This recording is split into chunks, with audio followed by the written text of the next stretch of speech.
Hello everyone, welcome back to our channel. ఈరోజు మనం పర్స్పెక్టివ్స్లో భాగంగా వివిధ విద్యా కమిషన్లకి సంబంధించి టోటల్గా 30 క్వశ్చన్స్ని అయితే ప్రాక్టీస్ చేయబోతున్నాం. వీడియో కనుక మీకు నచ్చితే వీడియోని లైక్ చేయండి. మీకు యూజ్ అయ్యే ఇన్ఫర్మేషన్ని 3 to 4 అవర్స్ వర్క్ చేసి అయితే అందించడం జరుగుతుంది కాబట్టి వీడియోని లైక్ చేయండి, షేర్ చేయండి, సబ్స్క్రైబ్ చేయండి. ఈ వీడియో ఎవరికైతే యూజ్ ఉంటుందో వాళ్ళకి షేర్ చేయండి. ఫస్ట్ క్వశ్చన్, భారతదేశంలో ఆంగ్ల విద్యను ప్రవేశపెట్టిన సంవత్సరం.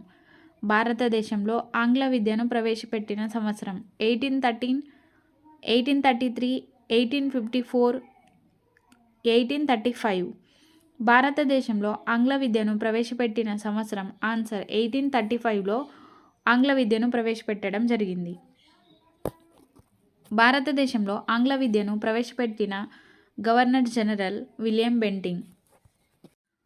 ప్రాక్ పశ్చిమ వివాద నివారణ కోసం ఏర్పడిన committee Hunter commission 1882, lord Macaulay 1835, charter చట్టం 1813, ఉడ్ తాఖీదు 1854. ప్రాక్ పశ్చిమ వివాద నివారణ కోసం ఏర్పడిన committee answer Lord Macaulay committee.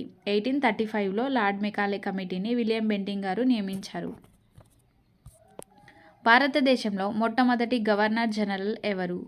భారతదేశంలో మొట్టమొదటి governor general Lord Curzon, Lord Minto, William Bentinck, Warren Hasting.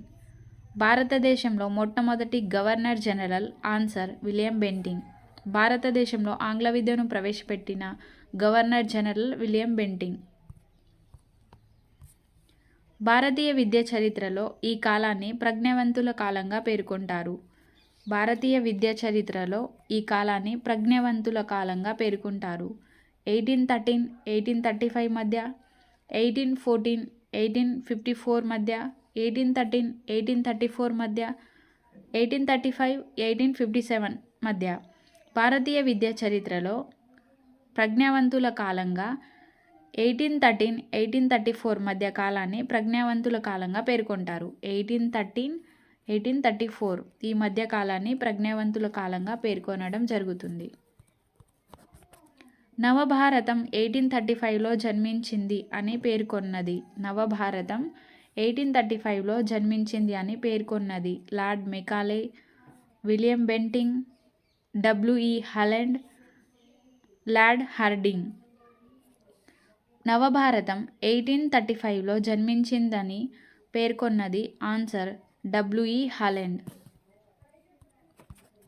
ఆంగ్లంలో చదివిన వారికే ఈస్ట్ ఇండియా కంపెనీలో ఉద్యోగాలు ఇస్తానని పేర్కొన్న గవర్నర్ జనరల్. ఆంగ్లంలో చదివిన వారికే ఈస్ట్ ఇండియా కంపెనీలో ఉద్యోగాలు ఇస్తానని పేర్కొన్న governor general William Bentinck, lord Minto, Warren Hasting, lord Hardinge. Answer lord Hardinge. ఆంగ్లంలో చదివిన వారికే ఈస్ట్ ఇండియా కంపెనీలో ఉద్యోగాలు ఇస్తానని పేర్కొనడం జరిగింది. విద్యా సంస్థలను దశల వారీగా విభజించి నిర్వహించాలని పేర్కొన్న కమిషన్. విద్యా సంస్థలను దశల వారీగా విభజించి నిర్వహించాలని పేర్కొన్న కమిషన్ లార్డ్ మెకాలే, ఉడ్ తాఖీదు, సార్జెంట్ కమిషన్, చార్టర్ చట్టం. విద్యా సంస్థలను దశల వారీగా, దశలు ప్రాథమిక, మాధ్యమిక, ఉన్నత, కళాశాల ఈ విధంగా విద్యాసంస్థలను దశల వారీగా విభజించి నిర్వహించాలని పేర్కొన్న కమిషన్ ఆన్సర్ ఉడ్ తాఖీదు. ఆన్సర్ ఉడ్ తాఖీదు. ఏ సంవత్సరంలో రాష్ట్ర విద్యా శాఖలు ఏర్పడ్డాయి? ఏ సంవత్సరంలో రాష్ట్ర విద్యా శాఖలు ఏర్పడ్డాయి?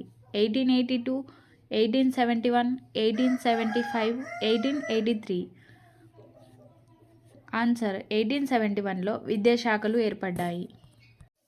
ఆధునిక విద్యకు పితామహుడు.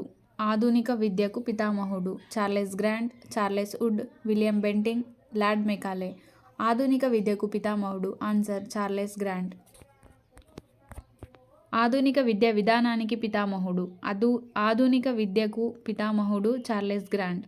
ఆధునిక విద్యా విధానానికి పితామహుడు Charles grant, William Bentinck, Charles would, lord Minto. Answer ఆధునిక విద్యా విధానానికి పితామహుడు ఆన్సర్ చార్లెస్ వుడ్. ఇంగ్లీష్ భాషలో పరిజ్ఞానం, అభిరుచి ఉన్నవారికే ఇంగ్లీష్ బోధన భాషగా ఇంగ్లీష్ రాని వారికి వారి మాతృభాషే బోధన భాషగా ఉండాలి అని సిఫారసు చేసిన కమిషన్. ఇంగ్లీష్ భాషలో పరిజ్ఞానం, అభిరుచి ఉన్న వారికి ఇంగ్లీష్ బోధన భాషగా మరియు ఇంగ్లీష్ రాని వారికి వారి మాతృభాషే బోధన భాషగా ఉండాలి అని సిఫారసు చేసిన కమిషన్.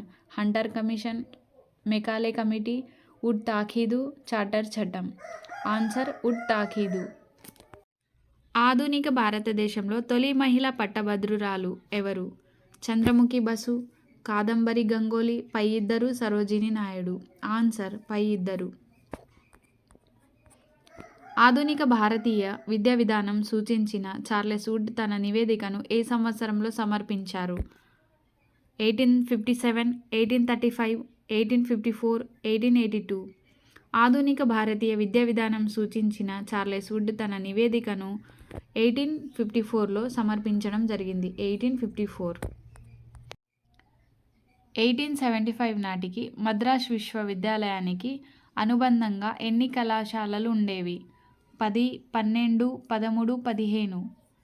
1875 నాటికి మద్రాస్ విశ్వవిద్యాలయానికి అనుబంధంగా 13 కళాశాలలు ఉండేవి. ఆన్సర్ 13 కళాశాలలు. వీరి ఆధ్వర్యంలో పూనా సంస్కృత కళాశాల నిర్వహించబడింది. థామస్ మన్రో, చార్లెస్ వుడ్, జార్విన్, captain Candy. Answer captain Candy ఆధ్వర్యంలో పూనా సంస్కృత కళాశాల నిర్వహించబడింది. 1882లో ఆగ్రాలో స్థాపించిన పాఠశాల.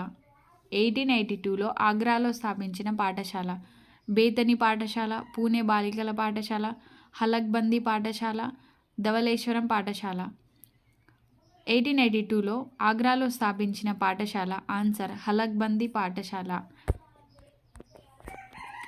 ఆంగ్లం లేకుంటే భారతదేశానికి భవిష్యత్తు లేదని పేర్కొన్న కమిషన్.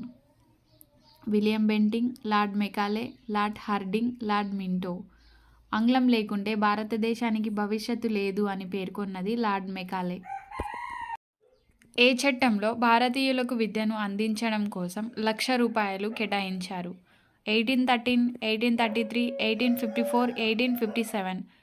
ఆన్సర్ 1813 చట్టంలో భాగంగా భారతీయులకు విద్యను అందించడం కోసం ₹1,00,000 కేటాయించడం జరిగింది. విజ్ఞాన శాస్త్రాలను భారతీయ భాషలలో బోధించలేము అని పేర్కొన్న కమిటీ. Lord Macaulay, Hunter commission, Wood తాఖీదు, చార్టర్ చట్టం. విజ్ఞాన శాస్త్రాలను భారతీయ భాషలలో బోధించలేము అని పేర్కొన్న కమిటీ. Answer Lord Macaulay. Lord Macaulay కమిటీని నియమించినది Lord Ripon, Lord Curzon, William Bentinck, Lord Macaulay. Lord Macaulay కమిటీని నియమించినది William Bentinck. General council of education in ఇండియాను ఏ నగరంలో ప్రారంభించారు? London, France, India, Italy. General council of education in ఇండియాను ప్రారంభించిన నగరం లండన్లో ప్రారంభించారు. ప్రాథమిక పాఠశాలలో బోధన భాషగా మాతృభాష ఉండాలి అని సూచించిన కమిషన్. ప్రాథమిక పాఠశాలలో బోధన భాషగా మాతృభాష ఉండాలి అని సూచించిన commission. Lord Macaulay, Charles Wood, Hunter commission, charter చట్టం. Answer Hunter commission.